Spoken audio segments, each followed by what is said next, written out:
Cleveland, Ohio. When many of us were growing up, we'd have loved to follow a Cleveland Indians team that won 102 games even if that team collapsed in the first round of the playoffs. And we'd have loved to have a Tribe team like this one with most of its key players returning.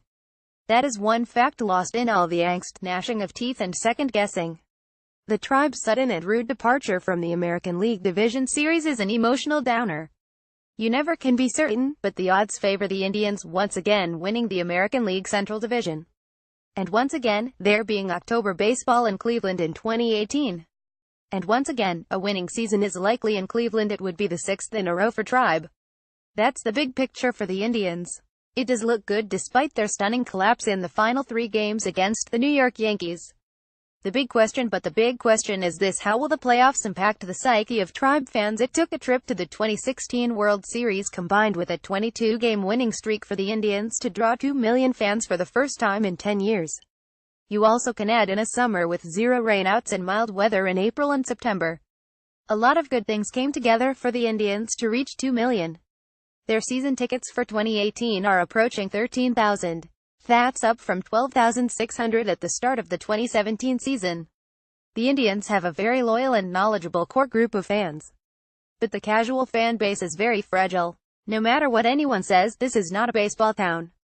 It's a football town. Will the Indians continue their promising 2018 ticket sales, or will the loss to the Yankees slow that down? The Big Hurt losing in the first round does more than cost the Tribe prime-priced revenue from ticket sales that would come from the second round of the playoffs. When the team is alive in October, they sell lots of shirts, caps and other merchandise. Fans also are more enthusiastic about buying tickets for 2018. The first-round playoff exit is very likely to kill much of the merchandise sales.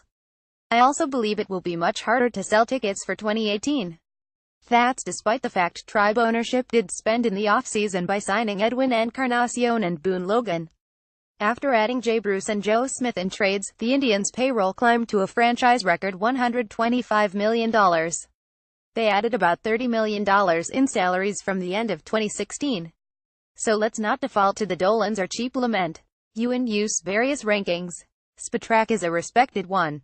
They put the Tribe at number 18 in payroll. That put them in the same neighborhood with 4 other playoff teams: Houston Astros 15, Colorado Rockies 17, Minnesota Twins 19 and Arizona Diamondbacks 20. Here are 5 playoff teams from the top 10 in spending: Los Angeles Dodgers 1, Yankees 2, Boston Red Sox 3, Washington Nationals 7 and Chicago Cubs 10. Big decisions. Ownership and the Chris Antonetti-Mickey Kernoff front office have several good players heading to free agency: Bruce, Carlos Santana, Brian Shaw, Smith and Austin Jackson. Other factors: 1. Michael Brantley has a $12 million team option. Not sure what the Tribe will do with that. 2. Josh Tomlin has a $3 million team option, and odds are the Indians will pick that up. 3. Logan has a $7 million team option, and it would be a shock if they picked that up. Several players on long-term deals will have dramatic increases in salaries.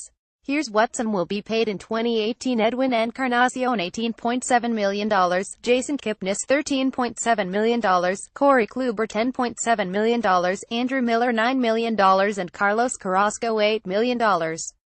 There is plenty of time for an in-depth discussion of these matters later. Team president Chris Antonetti praised ownership at a recent press conference after the season. He said the Dolans will continue to supply the resources needed for the Tribe to compete. Nonetheless, the early exit from the playoffs will impact some of the payroll decisions. It won't mean the Tribe will cut payroll, but it's doubtful they will aggressively increase it as much as they did a year ago.